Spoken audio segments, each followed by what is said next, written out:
Part number 6 में आपका स्वागत है और ये आपका मोस्ट इंपॉर्टेंट पार्ट होने वाला है क्योंकि एग्जाम में कैसे क्वेश्चन आते हैं, उनको कैसे हैंडल करना है, ये सब मैं आपको समझाने वाला हूँ इस वाले पार्ट में। तो ये काफी ज्यादा इंपॉर्टेंट होने वाला है। 4 क्वेश्चन मैंने अभी आपके सामने लिखे हैं। अगर मुझे लगता है कि इन 4 क्वेश्चनों से अगर आपको समझ में आ जाता है तो फिर मैं यहीं पे इस वीडियो को रोक दूंगा। क्लियर? बट अगर लगता है कि अगर नहीं समझ में आ रहा है, अभी भी कुछ बाकी है, तो मैं फिर एक और पार्ट बनाऊंगा। मैंने बताया था पार्ट नंबर 7 बनेगा, बट अभी पार्ट नंबर 6 में बात करते हैं कि अगर ये 4 क्वेश्चनों में ही सब कुछ समझ में अगर आपको आ जाता है तो फिर बेस्ट है। ठीक है, पार्ट नंबर 7 में आपके कहने पे लेके आऊंगा। अगर आपको लगता है कि अभी भी कुछ रह रहा है समझने में तो जाके मैं पार्ट नंबर 7 बनाऊंगा, वरना मेरी तरफ से पार्ट नंबर 6 में ये चैप्टर खत्म, ये वाला चैप्टर जो है खत्म होने वाला है। क्लियर हो गया? तो एक चीज तो पक्का हो चुका है कि पार्ट नंबर 6 इसका लास्ट पार्ट है और पार्ट नंबर 7 आपके बोलने पे बनेगा कि अगर ये समझ में नहीं आ रहा है अभी भी तो ही ये बनेगा। ठीक है, बट पहले प्लीज आप अच्छे से प्रैक्टिस जरूर करना, उसके बाद ही मुझे बताना कि समझ में आया या नहीं आया। ऐसी हवाबाजी मत करना कि ऐवी बोल देते नहीं आया। ठीक है ना, ऐसा मत करना। अब देखो हमारे पास क्वेश्चन क्या है। पहले तो देखो आपको इस चैप्टर में जब पेपर में क्वेश्चन आएगा तो बिल्कुल सीधा सीधा तो आपको देगा नहीं। ये क्वेश्चन है, देखो यहाँ पे हमारे पास ये सीधा क्वेश्चन है ये वाला। ठीक है, और ये बोर्ड में आया हुआ है। मैं ऐसा कोई क्वेश्चन नहीं बता रहा जो बोर्ड में ना आया, ये बोर्ड में आया हुआ क्वेश्चन है। बिल्कुल सीधा सीधा क्वेश्चन आया हुआ कि एक वस्तु का बाजार संतुलन में है, एक वस्तु का बाजार जो है वो संतुलन में है यदि बाजार में मांग में वृद्धि पूर्ति में वृद्धि की अपेक्षा कम होती है, यानी मांग में जो वृद्धि हो रही है वो कम हो रही है और पूर्ति में वृद्धि ज्यादा हो रही है। तो इसका केस हम ऑलरेडी बना चुके हैं। तो ऐसा सीधा क्वेश्चन आ जाए तब तो बल्ले बल्ले, आपके लिए बहुत बढ़िया हो जाता है कि आप आसानी से उसको हैंडल कर सकते हो। बट अगर क्वेश्चन अगर टेढ़ा आ जाए तब उसको कैसे पता चलेगा कि उसको कैसे करना है, ये हमें सीखना है। ये बोर्ड का आया हुआ क्वेश्चन मैंने उतारा हुआ है। ये बिल्कुल सीधा क्वेश्चन आया था बोर्ड में, और कई बार सीधे क्वेश्चन आ जाते हैं। ठीक है, ज्यादा बढ़िया। बट मेरे जैसा बंदा होगा तो सीधा क्वेश्चन तो नहीं देना चाहिए, क्योंकि यार क्वेश्चन बनना ही ऐसा चाहिए कि इसमें बच्चे का फिर ना माइंड टेस्ट हो जाता है कि बंदे ने पढ़ा क्या है। क्योंकि पीछे जो मांग वाला चैप्टर आपने पढ़ा है, पूर्ति वाला चैप्टर पढ़ा है बेटा, वो अगर आपको आता होगा ना तो ये चैप्टर आप समझ में आने वाला है। पीछे का चैप्टर मांग और पूर्ति आपको आना चाहिए इन क्वेश्चनों को सही करने के लिए। क्योंकि देखो क्वेश्चन है क्या, एक सामान्य वस्तु के क्रेताओं की आय में वृद्धि। सामान्य, पहले तो वस्तु देखो क्या लिखा है, सामान्य वस्तु लिखा हुआ है। क्वेश्चन को ध्यान से पढ़ने की कोशिश करते हैं क्या क्या मेन पॉइंट है इसमें। एक तो सामान्य वस्तु लिखा हुआ है, तो एक सामान्य वस्तु यानी जो नॉर्मल गुड्स होते हैं, जिनको अच्छा गुड्स भी बोला जाता है, कि क्रेताओं की आय में वृद्धि, और आय में क्या करनी है, वृद्धि करनी है। ठीक है, उसकी संतुलन कीमत और संतुलन मात्रा को कैसे प्रभावित करती है, रेखा चित्र की सहायता से समझाइए। यानी पहले तो हमारे पास वस्तु जो है वो सामान्य वस्तु है। नंबर 2 जिसने बोला क्रेताओं की, यानी जो खरीदने वाले भोक्ता है उनके आय में वृद्धि हो रही है। तो अब पेपर में करना कैसे इस क्वेश्चन को, सबसे पहले पहचानना है कि बेटा संतुलन वाला क्वेश्चन है या मांग वाले चैप्टर का क्वेश्चन है। पता कैसे चलेगा, अगर संतुलन लिखा हुआ आ रहा है, पूर्ति और मांग एक साथ वर्ड यूज हो रहे हैं दोनों, तो समझ जाना वो संतुलन वाला चैप्टर का क्वेश्चन है। अगर क्वेश्चन में संतुलन वर्ड यूज हो रहा है, संतुलित वर्ड यूज हो रहा है, यानी इस टाइप का कोई वर्ड यूज हो रहा है, या फिर पूर्ति और मांग एक साथ यूज हो रहे हैं, तो समझ जाना वो इस चैप्टर का क्वेश्चन है। और अगर वो ऐसा संतुलन वंतुलन कुछ नहीं लिख रहा, सिर्फ मांग मांग मांग कर रहा बार बार, या सिर्फ पूर्ति पूर्ति कोई एक ही चीज बोल रहा है, तो वो फिर वो अपने अपने पूर्ति बोल रहा था पूर्ति वाले चैप्टर का, मांग बोल रहा था सिर्फ मांग वाले चैप्टर का। बट अगर मांग पूर्ति दोनों एक साथ बोल रहा है तो संतुलन वाला चैप्टर है, और संतुलन लिख रहा है तो संतुलन तो है ही। तो देखो इस जगह संतुलन ये बहुत जगह यूज हो रहा है, तो समझ जाओ ये क्वेश्चन तो बेटा पहले इस चैप्टर का है, तो समझ में आ गया। अब सबसे पहले हम क्या करेंगे, सामान्य वस्तु की डेफिनेशन लिखेंगे। मैं यहाँ पे नहीं लिख रहा हूं, बट मैं आपको बता रहा हूं करने का तरीका क्या है। सबसे पहले सामान्य वस्तु की डेफिनेशन लिखनी है कि सामान्य वस्तु वे वस्तुएं होती है। देखो मैं आपको याद दिला रहा हूं, मैंने कुछ ऐसा कुछ पढ़ाया हुआ है आपको कि सामान्य वस्तु वे वस्तुएं होती है जो जब क्रेताओं की आय बढ़ती है तो इनकी मांग भी बढ़ती है, यानी आय बढ़ने पर इनकी मांग बढ़ती है। तो शॉर्टकट में मैं एक चीज बता देता हूं, उसमें हो क्या रहा है कि क्रेताओं की, मैं यहाँ पे शॉर्टकट में बता रहा हूं हो क्या रहा है कि जो क्रेताओं की आय में वृद्धि होने पर तो क्रेताओं की आय में वृद्धि होने पर जो सामान्य वस्तु है, सामान्य वस्तु की मांग में भी वृद्धि हो जाती है, वृद्धि होती है। तो समझने की कोशिश करो, यानी सामान्य वस्तु वह वस्तु होती है जिसमें क्रेताओं की अगर आय में वृद्धि हो रही है तो उनकी मांग भी बढ़ती है, क्रेताओं की आय कम होती है तो उनकी मांग भी क्या होती है, कम हो जाती है। या इतना ही आपको पहले लिखना पड़ेगा। क्लियर है? अब क्वेश्चन के अनुसार क्या है, देखो एक सामान्य वस्तु की क्रेताओं की आय में वृद्धि होने पर संतुलित कीमत तथा संतुलित मात्रा पर निम्न प्रभाव पड़ेगा, जिससे निम्न पर जो प्रभाव पड़ेगा उसे निम्न रेखा चित्र द्वारा समझाया जा सकता है। यानी स्टार्टिंग हमने कैसे करी, स्टार्टिंग करी सामान्य वस्तु की पहले डेफिनेशन लिखनी है। सामान्य वस्तु वही वस्तुएं होती है जिनमें क्रेताओं की आय में वृद्धि होने पर उनकी मांग भी बढ़ जाती है और क्रेताओं की आय कम होने पर उनकी मांग भी कम हो जाती है। पहले पूरा लिखा, उसके बाद ये लिखना है एक सामान्य वस्तु का क्रेताओं की आय में वृद्धि होने पर उसकी संतुलन कीमत और संतुलित मात्रा पर जो प्रभाव पड़ता है उसे निम्न रेखा चित्र द्वारा समझाया जा सकता है। यहां तक आपने लिखा। अब मैं रेखा चित्र बना के दिखा रहा हूं जो कि मेरा मेन काम है इस चैप्टर में समझाने का। यहां तक मैंने बता दिया, जो मैंने बोला है प्लीज उसे नोट डाउन करो, प्रॉपर एक क्वेश्चन फ्रेम होने वाला है। पहले डेफिनेशन लिखो जो मैंने बोली अभी, आप चाहे रिवर्स कर लो वीडियो को, उसका जो निम्न निम्न है ये वाली लाइन बोली मैंने उसको भी लिख लीजिए। देन मैं इसका कर्व बना रहा हूं बेटा। अब इसका कर्व बना के देखते हैं कर्व कैसे बनेगा।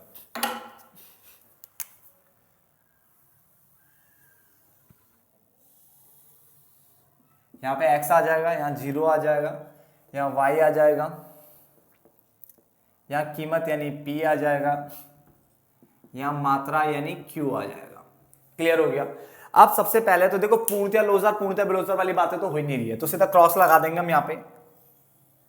ये हमारा सप्लाई कर्व हो गया, ये हमारा डिमांड कर्व हो गया। जहां पे कट करेंगे संतुलन कीमत हो गया,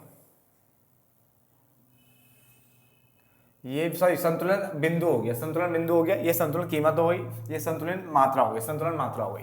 क्लियर है। अब क्वेश्चन के अनुसार देखो क्या था उसने कहा था कि उसकी संतुलन कीमत और मात्रा पर क्या प्रभाव पड़ेगा अगर सामान्य वस्तु के क्रेता की आय में वृद्धि होती है। तो अभी हमने बढ़ाया कि क्रेताओं की आय में वृद्धि होने पर मांग भी बढ़ जाती है, यही बोला था ना। तो मांग बढ़ा के देखेंगे हम, तो मांग बढ़ा के देखते हैं फटाफट से। मांग बढ़ेगी किस तरफ, बाहर की तरफ बढ़ेगी। तो ये D1 हो गया, ये D1 हो गया। इसने सप्लाई कर्व को यहां कट किया, इसको हम E1 बोल देंगे। ये प्राइस हो गया, ये क्वांटिटी हो गया Q1, ये प्राइस हो गया P1। क्लियर।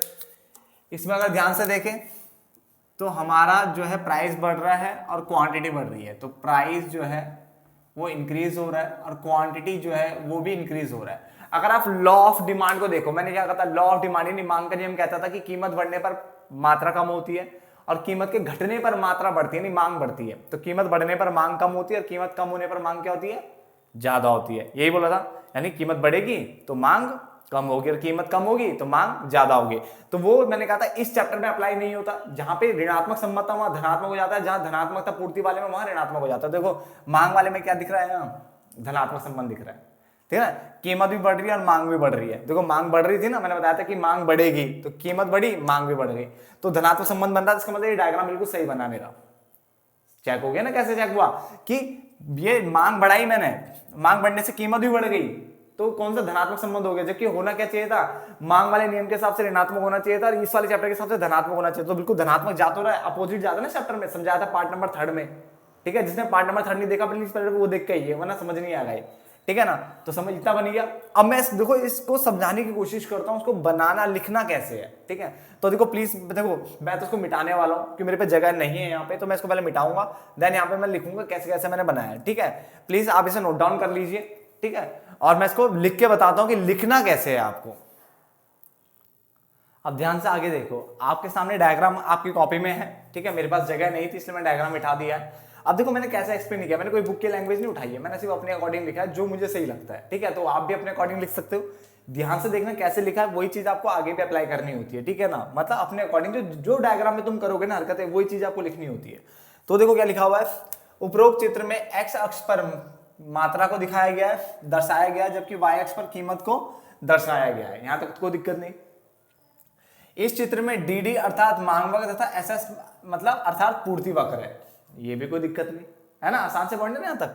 उसके बाद जहां पर मांग वक्र और पूर्ति वक्र एक दूसरे को काटते हैं उसे संतुलन बिंदु यानी ई द्वारा प्रदर्शित किया गया है। यहां तक भी कोई दिक्कत नहीं बेटा, ये सब मैंने डायग्राम में किया है इसलिए मैंने लिखा भी है। ठीक है, बहुत आसान होता है किसी भी डायग्राम को एक्सप्लेन करना, बट करना जरूर, तभी नंबर मिलेंगे। ठीक है, चित्र के अनुसार, ठीक है ना, जब सामान्य वस्तु के क्रेताओं की आय में वृद्धि होती है तो इससे सामान्य वस्तु की मांग में भी वृद्धि होती है, जिससे मांग वक्र डी से D1 हो जाता है और इसके कारण संतुलन कीमत P से P1 तथा संतुलन मात्रा Q से Q1, ठीक है, हो जाती है, अर्थात दोनों ही क्या बढ़ जाती है। और फिर निष्कर्ष लिख दिया मैंने, ठीक है, कि एक सामान्य वस्तु के क्रेताओं की आय में वृद्धि होने पर उसकी संतुलन कीमत और संतुलन मात्रा दोनों क्या होती है, बढ़ जाती है। बस ये संतुलन, ये मैंने निष्कर्ष लिख लिया, नंबर मुझे मिल गए। आप चाहे तो इसमें एक चीज और कर सकते हो, ठीक है ना, यहां पर E1 अर्थात नया संतुलन स्तर है, नया संतुलन स्तर है, बस बात खत्म। जहां पे E1 जो है नया संतुलन स्तर है, या फिर बोल सकते हो E1 जो है वो जो संतुलन स्तर है वो E से E1 हो जाता है, ये भी लिख सकते हो। यहां पर ऐसे लिख लो, एक काम करो, यहां पर संतुलन स्तर E से E1 की ओर चले जाता है, या E से E1 हो जाता है, E से E1 हो जाता है, तो सब में कॉमन हो जाएगा कि यहां पर संतुलन स्तर E से E1 हो जाएगा। क्लियर हो गया? जो संतुलन बिंदु है ना वो E से E1 हो जाएगा। तो ये मैंने अपनी तरफ से बना के लिखा, देखो कहीं से कोई कॉपी वॉपी नहीं है, खुद से लिखा है, ठीक है, आप भी लिखिए, ठीक है, इस तरह से डायग्राम को एक्सप्लेन करिए। और भी लिखना चाहो तो और भी लिख सकते हो, ऐसा कोई दिक्कत नहीं, आप और नहीं लिख सकते, और भी लिख सकते हो। क्लियर? तो अब बढ़ते हैं क्वेश्चन नंबर 2 की ओर, ठीक है। अब क्वेश्चन नंबर 2 को करने की कोशिश करते हैं, मिटा देता हूं, ठीक, मैं ये वीडियो पॉज करके आप प्लीज इसे लिख लेना।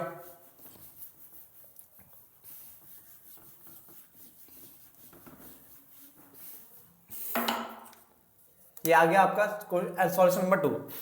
ये कह रहा है एक घटिया वस्तु, अब क्वेश्चन सेम ही है, एक घटिया वस्तु के क्रेताओं की आय में वृद्धि होने पर संतुलन कीमत तथा संतुलन मात्रा में को कैसे प्रभावित करती है। पर चलो एक काम करते हैं, 2 मिनट रुक जाते हैं, 2 मिनट रुकिए, बस इस क्वेश्चन को 2 मिनट रुकिए। सॉरी, अगर क्वेश्चन ऐसा आ जाता कि एक सामान्य वस्तु के क्रेताओं की आय में वृद्धि होने पर, यहां तक सही है, बस सीधा बोलता मांग में क्या प्रभाव पड़ेगा, ना पूर्ति बोला, मांग पूर्ति एक साथ नहीं बोलेगा, और मान लो संतुलन वंतुलन नहीं लिखा, तो फिर ये क्वेश्चन क्या हो जाएगा कि एक सामान्य वस्तु के क्रेताओं की आय में वृद्धि होने पर मांग वक्र पर क्या प्रभाव पड़ता, बस इतना सा क्वेश्चन आ जाता।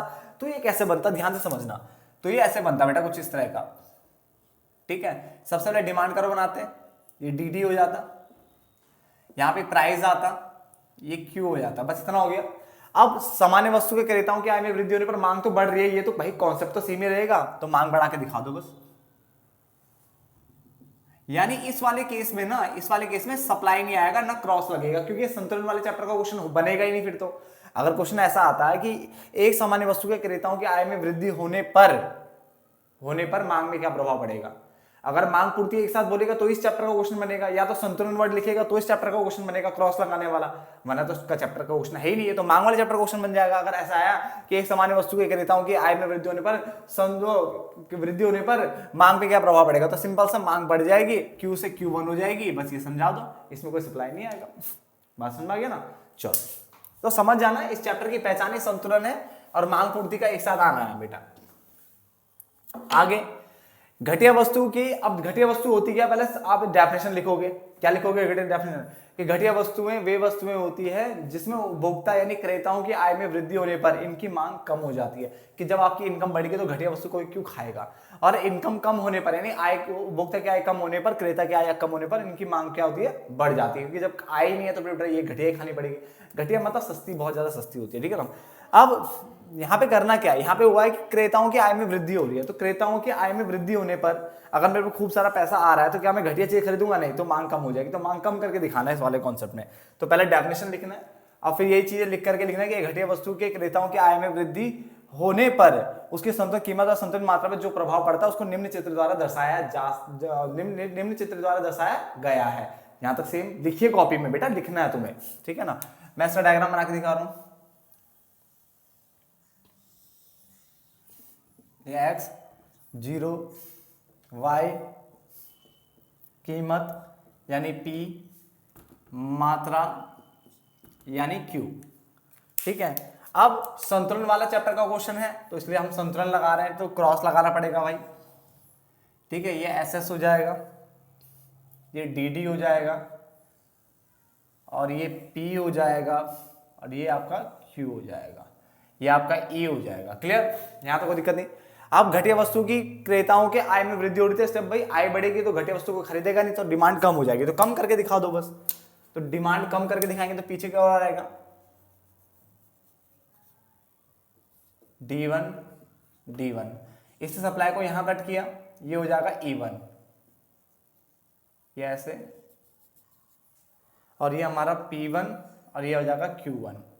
ध्यान से देखें इसको, तो प्राइस क्या हो गया, कम और मात्रा भी कम। तो कंक्लूजन क्या निकलेगा इसका, कंक्लूजन ये निकलेगा इसका कि जो प्राइस है और जो क्वांटिटी है, तो मांग कम हुई है, प्राइस भी क्या हो गया, कम हो गया। देखो बिल्कुल धनात्मक रिलेशन चला ना मांग वाले के साथ, तो इसका मतलब सही चल रहा है हमारा क्वेश्चन। ऋणात्मक हो जाता ना बेटा तो गलत है। पूर्ति वाले क्वेश्चन में ऋणात्मक होना चाहिए इस चैप्टर के अनुसार, और मांग में धनात्मक दिखना चाहिए इस चैप्टर के अनुसार। मतलब जो लॉ होते थे ना, एक्चुअल लॉ यहाँ अप्लाई नहीं होते। बन गया, इस डायग्राम को समझा दो। अगर ये क्वेश्चन अगर नॉर्मल चैप्टर से आता है तो ऐसा आता है, एक घटिया वस्तु के क्रेताओं में वृद्धि होने पर, क्रेताओं की आय में वृद्धि होने पर मांग में क्या प्रभाव पड़ेगा, कहीं कुछ नहीं लिखेगा बाकी। तो ऐसे केस में भी डायग्राम ऐसे बनता, सिंपल सा, पहले डिमांड कर्व बनाते, डी, एक ये आता है PQ, अब डिमांड कम करके दिखानी खाली, तो कम ऐसे हो जाता, बस खत्म। ये D1 बस खत्म। इसमें कोई सप्लाई नहीं आता। ये नॉर्मल चैप्टर वाला डायग्राम है और ये एक संतुलन वाला डायग्राम है। अब इस डायग्राम को एक्सप्लेन तो कर ही लोगे ना, ठीक है ना।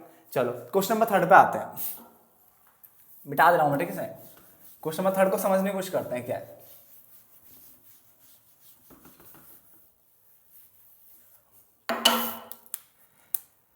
क्वेश्चन नंबर 3 में कह रहा है तकनीक में सुधार और फलस्वरूप उत्पादन लागत में गिरावट। देखो अगर आपकी तकनीक अच्छी होगी ना, तो उससे उत्पादन लागत क्या होती है, कम आती है।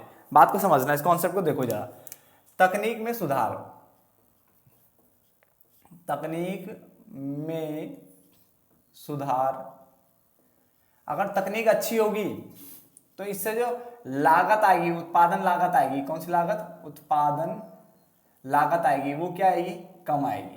उत्पादन लागत कम आएगी तो जो लाभ होगा ना बेटा, वो तुम्हारा बढ़ना शुरू हो जाएगा। लाभ बढ़ेगा तो पूर्ति भी क्या हो जाएगी आपकी, बढ़ेगी। सीधा कॉन्सेप्ट है, सिंपल सा, ठीक है।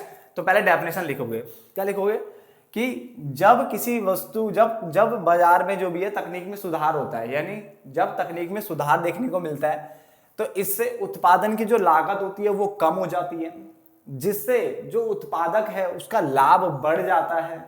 लाभ बढ़ने के कारण वो पूर्ति भी क्या होती है, उसकी बढ़ जाती है। सिंपल सा कॉन्सेप्ट है, तकनीक में सुधार हो रहा है क्योंकि अब तकनीक में सुधार हो रहा है तो लिख दिया, जिसको निम्न चित्र द्वारा दिखाया जा सकता है। अब संतुलन वर्ड लगाया तो संतुलन वाले चैप्टर का क्वेश्चन होगा, इसका मतलब ये। तो कैसे करेंगे हम इसको, इस तरह से, ठीक है। आप प्लीज स्केल का वर्ड, स्केल का यूज करना, आपने, मैंने आपको बोला हुआ है कई बार। ये कीमत हो गया P0, मात्रा यानी Q। अब ये संतुलन की बात कर रहा है तो पहले तो हम क्रॉस लगा लेंगे फटाफट से। ये हो गया, ये हो गया, ये हमारा सप्लाई कर्व हो गया, ये हमारा डिमांड कर्व हो गया। जैसे मैंने एक को एक्सप्लेन किया बेटा, वैसे आप भी एक्सप्लेन करोगे, सबको, हर किसी को एक्सप्लेन करोगे। ये P हो गया, ये Q हो गया। क्यों एक्सप्लेन करना कोई बड़ी बात नहीं है। अब तकनीक में सुधार के कारण पूर्ति बढ़ गई है, तो पूर्ति को बढ़ा के दिखाना ना, हमें मांग से तो मतलब ही नहीं है इस क्वेश्चन में। तो पूर्ति बढ़ा के दिखा, तो पूर्ति बाहर की तरफ बढ़ता है, ठीक है। ये S1 हो गया। आप स्केल का यूज करोगे तो बिल्कुल सीधी लाइन आएगी आपकी, ठीक है। यहाँ पे डिमांड को कट कर रहा है तो ये Q1 हो गया, ये P1 हो गया। ध्यान से देखने पे जो दिखाई दे रहा है वो ये हो रहा है कि सप्लाई आपकी बढ़ी है, कीमत कम हो गई है, मात्रा बढ़ गई है। कंक्लूजन क्या निकला बेटा, कंक्लूजन ये निकल रहा है कि प्राइस जो है ना आपके वो कम हो गए हैं, क्वांटिटी जो है ना वो आपकी क्या हो गई है, बढ़ गई है। तो सप्लाई बढ़ने के कारण प्राइस क्या हो गई है, कम हो गई है। इसका मतलब सप्लाई में विपरीत संबंध दिख रहा है, बिल्कुल सही है। इस वाले चैप्टर में विपरीत ही दिखता है। और जो लॉ ऑफ सप्लाई, सप्लाई का नियम क्या कहता था कि कीमत बढ़ने पर पूर्ति बढ़ती है, कीमत घटने पर पूर्ति घटती है। धनात्मक संबंध होता था वहां, इस चैप्टर में तो ऋणात्मक दिखेगा। मैंने बोला था वो लॉ लगते ही नहीं इस चैप्टर में, उल्टा हो जाता है। जो लॉ में बोली होती है बात वो उल्टी हो जाती है, तो उल्टा हो गया। देखो पूर्ति क्या हुआ, पूर्ति बढ़ाई मैंने तो कीमत क्या हो गई, कम हो गई। बिल्कुल सही चला डायग्राम, कोई दिक्कत है। अगर मान लो नॉर्मल चैप्टर से क्वेश्चन आता तब क्या लिखा होता, इसको मिटा के थोड़ा सही से,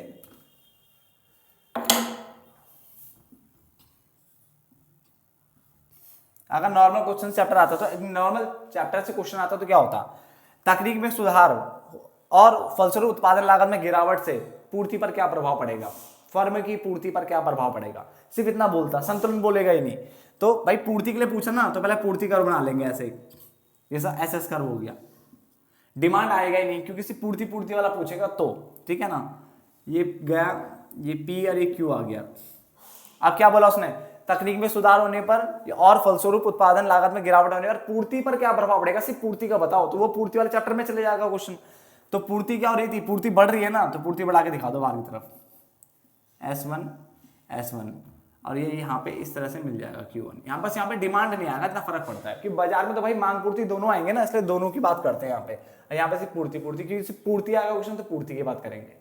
तो क्वेश्चन देखो, मैं हर किसी में 2 ये क्यों बना रहा हूँ साइड में, ताकि आपको समझा सकूं कि डिफरेंस है भाई साहब, दोनों चैप्टरों में डिफरेंस है। ये चैप्टर दोनों को लेके चल रहा है, डिमांड सप्लाई को एक साथ लेके चल रहा है, और जो हम पहले पढ़ते थे सप्लाई पढ़ा हमने, डिमांड पढ़ा, वो सिर्फ उन्हीं से रिलेटेड चैप्टर है, तो वहीं की बातें होगी खाली उसमें। क्लियर हो गया, चलो ये भी आपका हो चुका है। अब अगला लास्ट क्वेश्चन करके देख लेते हैं, लास्ट क्वेश्चन में क्या कह रहा है।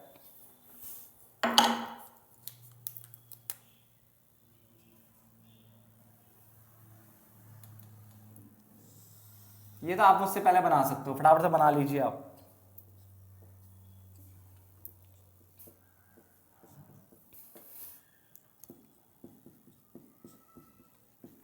अब क्या कह रहा है, क्वेश्चन पढ़ के देख ले।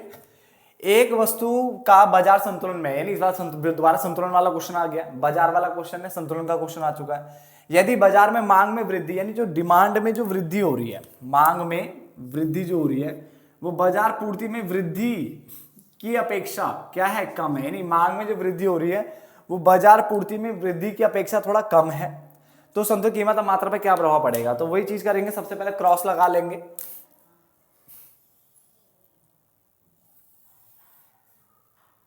डिमांड, ये सप्लाई, ई, ये पी हो गया, ये क्यू हो गया। क्लियर हो गया। अब इसने बोला मांग में वृद्धि जो करनी है वो बाजार पूर्ति में वृद्धि की अपेक्षा कम है, नहीं वृद्धि दोनों में होगी मगर मांग में वृद्धि कम है पूर्ति की अपेक्षा। ठीक है, तो ये काम कर लेते हैं, पहले तो मांग में वृद्धि बना के देख लेते हैं। मांग में वृद्धि ये रहा,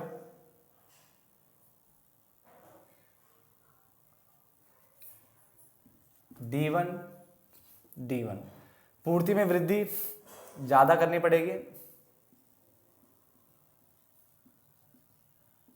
S1 ठीक है। यहां पे दोनों आपस में कट कर रहे हैं, ठीक है, इसको E1 बोल देते हैं। क्या बोल देते हैं, E1 बोल देते हैं।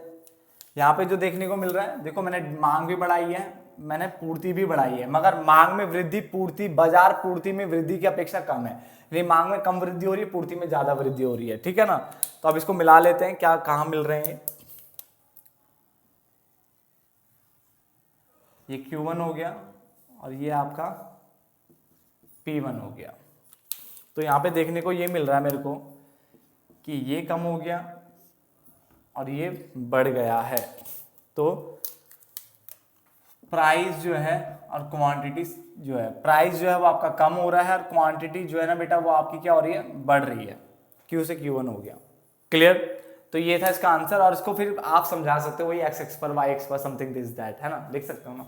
चलो, तो ये था आपका क्या नाम है, ये वाला जो चैप्टर बाजार वाला चैप्टर जो कि आज खत्म होता है। और प्लीज मैं दोबारा बोल रहा हूँ, इसके और क्वेश्चन करना बुक से, बहुत सारे क्वेश्चन बुक में दिए हुए हैं जो बोर्ड में आए हुए हैं, वो क्वेश्चन करिए और प्रैक्टिस करोगे तभी इस चैप्टर पे महारत हासिल होगी। और पहचानने की कोशिश करो कि इस चैप्टर का क्वेश्चन है, ये बाहर वाले चैप्टर का क्वेश्चन है। दोबारा बोल देता हूँ जाने से पहले, अगर क्वेश्चन में संतुलन वर्ड कहीं भी यूज हो रहा, समझ जाना इसी चैप्टर का क्वेश्चन है, क्रॉस लगाना पड़ेगा।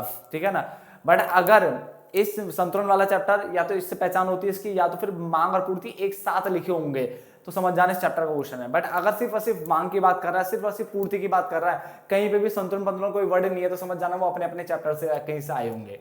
क्लियर हो गया, तो मिलते हैं फिर। अब वैसे तो ये सारी चीज खत्म हो चुकी है, कहीं भी कोई पार्ट छूटा हुआ है मैं उन पार्ट को भी कंप्लीट करूंगा आगे जाकर के।